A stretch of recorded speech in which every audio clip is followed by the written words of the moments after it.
Sarvodaya public school Rajgarh की online क्लासों में आपका एक बार फिर से स्वागत है। देखिए, हम उत्तक चैप्टर की बात कर रहे थे टिश्यू की, उसके आगे की बात हम करते हैं। हमारा जो 2 नंबर हमने शुरुआत में बात की थी, उत्तक जो होते हैं वो 2 प्रकार के होते हैं। सबसे पहले हमने पादप उत्तक प्लांट टिश्यू की बात जो थी वो कर ली थी। इसके बाद में मेन दूसरा जो टॉपिक है वो होता है जंतु उत्तक, एनिमल टिश्यू। एनिमल टिश्यू की हम बात करेंगे, अर्थात जंतुओं में पाए जाने वाले उत्तकों की बात करेंगे। इनमें अंतर पाया जाता है, पादप उत्तक जो हैं वो अलग होते हैं, जंतु उत्तक जो होते हैं वो अलग होते हैं। जंतु उत्तक की बात करते हैं तो जंतु सभी जो होते हैं बहुकोशिकीय होते हैं, अर्थात बहुत सारी कोशिकाओं से मिलकर जंतुओं का शरीर जो है वो बना हुआ होता है। फॉर एग्जाम्पल हम ह्यूमन की बात कर लेते हैं, मानव की, तो मानव जो है वो बहुत सारी कोशिकाओं से मिलकर बना हुआ होता है। जंतुओं के अंदर कार्य व संरचना के आधार पर फैक्शंस एंड स्ट्रक्चर के आधार पर कार्य एवं संरचना के आधार पर उत्तक जो होते हैं उनके 4 प्रकार होते हैं। कितने टाइप्स होते हैं? 4 टाइप्स होते हैं। उत्तक जो होते हैं वो 4 प्रकार के होते हैं। सबसे पहले बात करते हैं 1 नंबर की। ये 1 नंबर की बात करते हैं तो उपकला उत्तक या एपिथीलियम, आपका जो नया NCERT सिलेबस है उसमें एपिथीलियम ही दिया हुआ है, जो इसका इंग्लिश का वर्ड है। तो उपकला उत्तक या एपिथीलियम ही इसको बोला जाता है। दूसरा जो है वो है संयोजी उत्तक। दूसरा कौन सा है? संयोजी उत्तक। तीसरा जो है वो है पेशी उत्तक। कौन सा है? पेशी उत्तक। 4 नंबर जो है वो है आपका तंत्रिका उत्तक या नर्वस टिश्यू। हम सबसे पहले उपकला उत्तक की बात करेंगे, एपिथीलियमी टिश्यू की हम बात करेंगे, उसके बाद में संयोजी उत्तक, उसके बाद में पेशी उत्तक, उसके बाद में तंत्रिका उत्तक। आज इस वीडियो के अंदर हमारा ये चैप्टर जो है वो कंप्लीट हो जाएगा। तो 2 चैप्टर हमारे हो जाएंगे, एक पहला और एक 6 नंबर। देखिए, सबसे पहले उपकला एपिथीलियमी उत्तक की बात करते हैं हम। तो ये जंतुओं के अंदर आवरण का निर्माण करता है। किसका निर्माण करता है? आवरण का। इंटीग्यूमेंट जो अध्यावरण या आवरण होता है उसका ये निर्माण करता है। देखिए, 2 तरीके से ये जुड़ा होता है। इसका बाहरी जो भीतरी भाग होता है वो देह तरल से संपर्क में रहता है, और बाहरी भाग जो है वो वातावरण से संपर्क में रहता है। ये बात दोनों आपको पता होनी चाहिए, क्योंकि ये अध्यावरण का निर्माण जो है वो करते हैं। इसके बाद बात करते हैं, इसके 2 प्रकार होते हैं। उपकला उत्तक कितने भागों में बांटा गया है? 2 भागों में बांटा गया है। फर्स्ट की अगर बात करते हैं तो वो है सरल उपकला उत्तक, सिंपल एपिथीलियमी टिश्यू, सरल उपकला उत्तक। और दूसरा होता है संयुक्त उपकला उत्तक। सबसे पहले हम बात करेंगे सरल उपकला उत्तक की। सरल उपकला उत्तक का मतलब है इसका ये जो उत्तक होता है वो एक स्तर का बना होता है। ओनली यूनिलेयर्स इसके अंदर होती है, अर्थात एक कोशिका इसके अंदर होती है। ठीक है, एक स्तर बनाता है। ये जो है देहगुहा और वाहिनियों का स्तर का बना हुआ होता है। किसका बना हुआ होता है? देहगुहा एवं वाहिनियों के स्तर का बना हुआ होता है। ठीक है, ये बात भी आपको ध्यान में रखनी है। सरल उपकला उत्तक को कोशिकाओं के रूपांतरण के आधार पर 3 भागों में बांटा गया है। किसके आधार पर? कोशिकाओं के मॉडिफिकेशन ऑफ सेल्स। ठीक है, कोशिकाओं के रूपांतरण के आधार पर इसे 3 भागों में बांटा गया है। फर्स्ट भाग की अगर हम बात करते हैं तो वो है सल्की उपकला उत्तक या सल्की सरल उपकला उत्तक।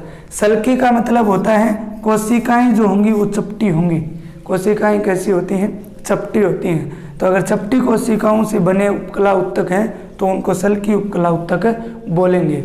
दूसरा है घनाकार उत्तक या घनाकार सरल उपकला उत्तक। घन के आकार की जो कोशिकाएं होती हैं उनसे मिलकर जो उत्तक बना हुआ होता है उसे क्या कहा जाता है? घनाकार उपकला उत्तक कहा जाता है। तीसरा है स्तंभाकार, स्तंभ के आकार की या लंबी व पतली कोशिकाएं जो होती हैं, इस प्रकार से स्तंभ के आकार की कोशिकाएं जो होती हैं उन कोशिकाओं से मिलकर जो उत्तक बना हुआ होता है उसे क्या कहा जाता है? लंबी व पतली स्तंभाकार उत्तक कहा जाता है, जो लंबी एवं पतली कोशिकाओं से मिलकर बना हुआ होता है। आप इनके डायग्राम जो है वो देख सकते हो, मैं साथ साथ आपको डायग्राम जो है वो दिखाता जाऊंगा। ठीक है, तो ये हमारा हो गया सरल उपकला उत्तक। इसके बाद बात करते हैं 2 नंबर सरल उपकला उत्तक तो हो गया, दूसरा है संयुक्त उपकला उत्तक।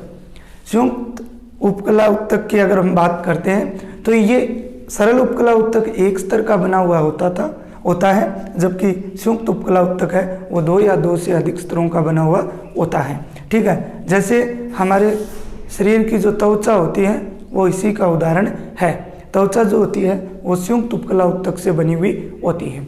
अब हम आगे बात करते हैं, जो इसके बाद का हमारा दूसरा जो है संयोजी उत्तक, उसकी हम बात है। संयोजी उत्तक की जब हम बात करते हैं तो संयोजन का मतलब होता है जोड़ने वाला, कनेक्ट करने वाला या जोड़ने वाला।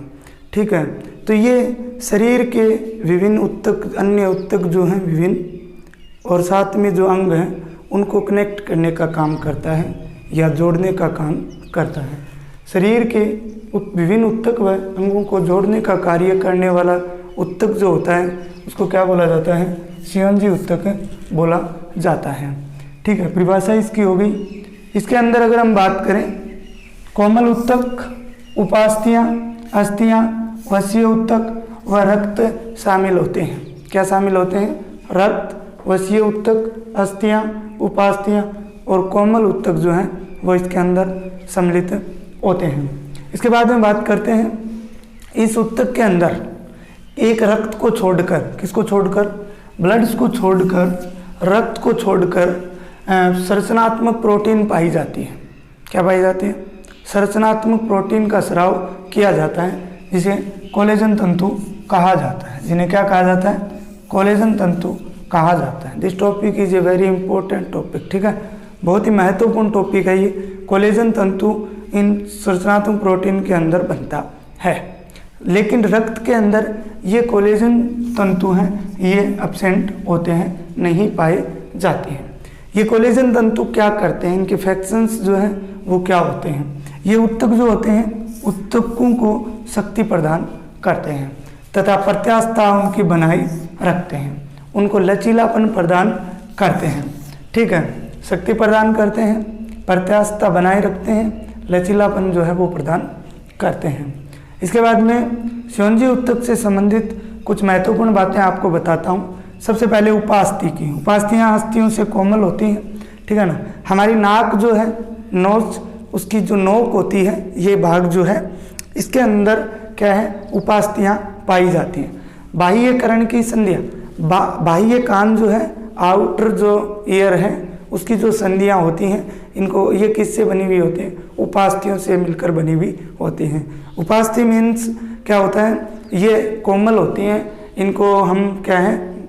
मोड़ सकते हैं, जबकि अस्थियाँ कठोर होती हैं, इनको हम मोड़ नहीं सकते। ठीक है, अस्थि की बात करें तो ये खनिज युक्त ठोस संयोजी उत्तक है। क्या है? खनिज पदार्थ इनके अंदर, फास्फोरस। ठीक है ना, पता है आप लोगों को सभी को।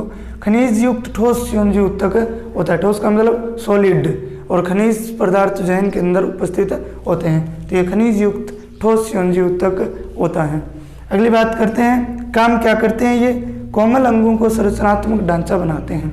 कोमल अंग जो है उनके बाहर संरचनात्मक ढांचा बनाते हैं व उत्तकों को प्रत्यास्थता जो है वो प्रदान करते हैं। हम हड्डियों की वजह से ही अभी खड़े हैं, जो सभी अंगों को क्या है? संरचनात्मक ढांचा प्रदान करते हैं। वसीय उत्तक की अगर बात करते हैं तो ये एक स्थिल संयोजी उत्तक होता है। कैसा उत्तक होता है? स्थिल संयोजी उत्तक होता है, जो डर्मिस के नीचे पाया जाता है। त्वचा जो होती है उसके नीचे स्थित रहता है। किसके नीचे स्थित रहता है? त्वचा के नीचे स्थित रहता है। अंतिम है रक्त। रक्त जो होता है ये तरल संयोजी उत्तक होता है। कैसा उत्तक होता है?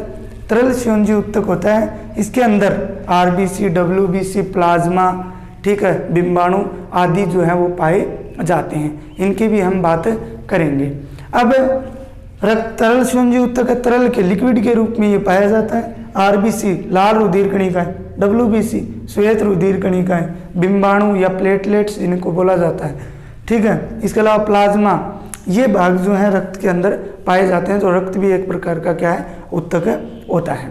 इसके बाद में संयोजी उत्तक हमारा हो चुका है। इसके बाद में हम बात करते हैं नंबर जो है पेशी उत्तक, उसके बाद में हमारा लास्ट रहेगा, उसकी आज ही बात करेंगे।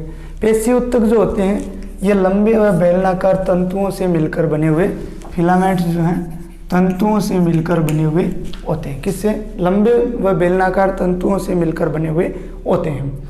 ये जो तंतु होते हैं ये समांतर, एक दूसरे के समांतर व्यवस्थित रहते हैं। एक दूसरे के क्या रहते हैं? समांतर व्यवस्थित रहते हैं। ठीक है। और प्रत्येक जो तंतु है वो सूक्ष्म तंतुओं से बना होता है। किससे बना हुआ होता है? सूक्ष्म तंतुओं से मिलकर बना हुआ होता है। उन सूक्ष्म तंतुओं को पेशी तंतु कहा जाता है, मायोफाइब्रिल। क्या बोला जाता है? मायोफाइब्रिल। प्रत्येक तंतु सूक्ष्म तंतुओं से मिलकर बना होता है, उनको पेशी तंतु कहा जाता है या मायोफाइब्रिल कहा जाता है। अब देखिए कार्य की बात करते हैं पेशी उत्तक की, तो ये वातावरण के उद्दीपन के फलस्वरूप जो भी गति की अनुक्रिया होती है उस गति की अनुक्रिया का जो कार्य है वो कौन करती है? ये पेशी उत्तक करती हैं। पेशी उत्तक के 3 प्रकार होते हैं, कंकाल पेशी, स्केलेटन मसल्स, चिकनी पेशी, स्मूथ मसल्स, हृदय पेशी, कार्डियक मसल्स। सबसे पहले कंकाल पेशी की बात करेंगे। तो कंकाल की अस्थियों से जुड़ी हुई जो भी पेशियां होती हैं, कंकाल की अस्थियों, स्केलेटन जो होता है, शरीर के अंदर 2 आंतरिक जो कंकाल है, बाह्य कंकाल, आंतरिक कंकाल जो भी ढांचा है हड्डियों का, तो आंतरिक जो कंकाल की अस्थियों से जुड़ी हुई ये रहती हैं। कंकाल पेशियों के ऊपर धारियां पाई जाती हैं। क्या पाई जाती हैं? धारियां पाई जाती हैं। इन धारियों की उपस्थिति के कारण इस कंकाल पेशी को रेखित पेशी भी कहा जाता है। ये आपको याद रखना है। धारियों की उपस्थिति के कारण इस पेशी को क्या कहा जाता है? रेखित पेशी भी कहा जाता है। क्या कहा जाता है? रेखित पेशी भी कहा जाता है। इसके बाद देखिए अब इन कंकाल पेशी का जो नियंत्रण है वो तंत्रिका तंत्र के द्वारा ऐच्छिक नियंत्रण से होता है। किससे होता है? ऐच्छिक नियंत्रण से। ऐच्छिक मतलब इच्छा अनुसार, तो इसको क्या बोलते हैं? ऐच्छिक पेशी भी कहा जाता है। क्या कहा जाता है? ऐच्छिक पेशी भी कहा जाता है।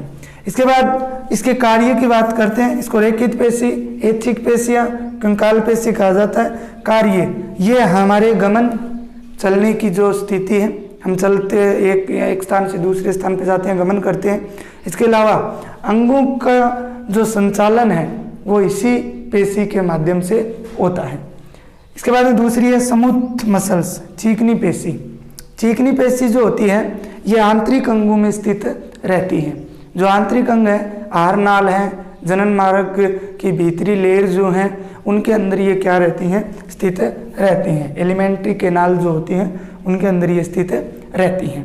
इनके अंदर जो है धारियां नहीं पाई जाती, अर्थात धारियां जो है वो एब्सेंट होती हैं, इसलिए उनमें उपस्थित थी तो हमने रेखित पेशी बोला था। इनके अंदर अनुपस्थित है इसलिए हम इनको क्या बोलेंगे? अरेखित पेशी बोलेंगे। इसके बाद देखिए इनके अंदर इनका जो तंत्रिका तंत्र होता है, नर्वस सिस्टम, उसके द्वारा नियंत्रण भी नहीं होता है। तंत्रिका तंत्र द्वारा इनका क्या है? नियंत्रण भी नहीं होता है, इसलिए इनको अनैच्छिक पेशी कहा जाता है। ऐच्छिक नियंत्रण नहीं होता है इसलिए इनको क्या बोला जाता है? अनैच्छिक पेशियां भी बोला जाता है। लास्ट में है कार्डियक मसल्स या हृदय पेशी। इसकी अगर बात करते हैं तो धारियां पाई जाती, हृदय की पेशियां होती हैं, ये हृदय के अंदर स्थित होती हैं। धारियां जो हैं वो पाई जाती हैं इसलिए ये रेखित होती हैं। धारियां पाई जाने के कारण ये क्या होती हैं? रेखित होती हैं, लेकिन इनका तंत्रिका तंत्र द्वारा ऐच्छिक नियंत्रण नहीं होता है तो इनको हम क्या बोलेंगे? अनैच्छिक पेशी बोलेंगे। 3 पेशियां बात की, कंकाल पेशी जो थी रेखित व ऐच्छिक, चिकनी पेशी थी अरेखित व अनैच्छिक, हृदय पेशी थी वो क्या थी? रेखित थी लेकिन क्या नहीं थी? ऐच्छिक नहीं थी। इसके बाद में अंतिम जो है तंत्रिका उत्तक, उसकी हम बात करते हैं। उससे पहले मैं आपको तीनों के डायग्राम दिखाता हूँ। कंकाल पेशी देखिए आप, कंकाल पेशी आप देख सकते हो। दूसरी देखो चिकनी पेशी, इसके साइड में जो दी हुई है चिकनी पेशी। तीसरी जो है हृदय पेशी। तो इस प्रकार से तीनों के आप डायग्राम देखो, मैं आपको नोट्स के अंदर ये डालूंगा, ये आपको लिखने भी होंगे। इसके बाद की बात करते हैं तंत्रिका उत्तक, नर्वस टिश्यू की हम लोग बातें करते हैं। तंत्रिका उत्तक क्या करते हैं? शरीर के अंदर जो भी उद्दीपन उत्पन्न होते हैं उसके फलस्वरूप जो भी हम अनुक्रिया करते हैं, हमारा शरीर जो अनुक्रिया करता है उसका नियंत्रण किसके द्वारा होता है? तंत्रिका ऊतक द्वारा।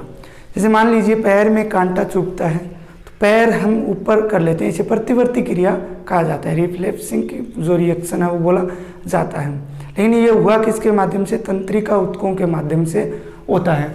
तो उद्दीपन के फलस्वरूप शरीर की अनुक्रिया के नियंत्रण के लिए ये उत्तरदायी होते हैं। ये जो होते हैं विशिष्ट प्रकार की कोशिकाओं से बने हुए होते हैं। क्या होते हैं? विशिष्ट प्रकार की कोशिकाओं से बने हुए होते हैं, उनको तंत्रिका कोशिका बोला जाता है। ये इसकी संरचनात्मक व क्रियात्मक इकाई होती हैं, इनको न्यूरॉन भी बोला जाता है। इंग्लिश में इनको क्या बोला जाता है? न्यूरॉन बोला जाता है या तंत्रिका कोशिका आप बोल सकते हो। ये इनकी संरचनात्मक व क्रियात्मक इकाई होती हैं। ठीक है, अब देखो जैसे ही कोई ये उद्दीपन को ग्रहण करते हैं और ये उद्दीपन को जैसे ही ग्रहण करते हैं, कोई भी सूचना को ग्रहण करते हैं, तो उद्दीपन जो है विद्युत एवं रासायनिक संकेतों में आगे संचरित होते हैं। किसमें? विद्युत एवं रासायनिक। आगे आप बड़ी क्लासों में जाओगे तो इनके बारे में विस्तार से पढ़ोगे। विद्युत एवं रासायनिक संकेतों में संचरित होके पूरे शरीर में पहुंचते हैं। इन संकेत संचरित होते हैं, इनको आवेग बोलते हैं। किसके रूप में? आवेग के रूप में ये संचरित होते रहते हैं। अब देखिए तंत्रिका कोशिका जो होती है न्यूरॉन, उसकी संरचना एक तंत्रिका कोशिका, लाखों तंत्रिका कोशिकाओं से मिलकर तंत्रिका तंत्र बना होता है। लेकिन एक तंत्रिका कोशिका की अगर हम बात करते हैं तो उसमें मुख्य जो बात करते हैं 3 भाग होते हैं। कोशिका काय, सेल बॉडी बोला जाता है इसको। दूसरा होता है दुर्मांसम, ठीक है, डेंड्रोन, और तीसरा होता है तंत्रिकाक्ष। ठीक है, ये सेल बॉडी हो गई, सेल बॉडी, ये डेंड्रोन्स हो गए और ये एक्सोन हो गया तंत्रिकाक्ष। 3 जो भाग हैं उनसे मिलकर बनी हुई होती है। ये जो आपको बीच का गोलाकार भाग दिखाई दे रहा है इसको सेल बॉडी कहा जाता है, कोशिका का। डायग्राम चित्र बनाते वक्त स्पष्ट ध्यान रखना है आपको, ये जो नाम है ये सीधे लिखने हैं, से नहीं है एक इधर लिख दिया, एक इधर लिख दिया, एक इधर लिख दिया। आप अगर इस प्रकार से ले सकते हो, ऐसे आपको सीधे, अगर इधर पूरे नहीं आ रहे तो इधर। एक डायग्राम में लगभग 5 से अधिक नाम होने चाहिए। तो देखिए बीच का गोलाकार जो भाग है वो कोशिका का है, इसका शरीर होता है, इसके अंदर एक केंद्रक स्थित होता है।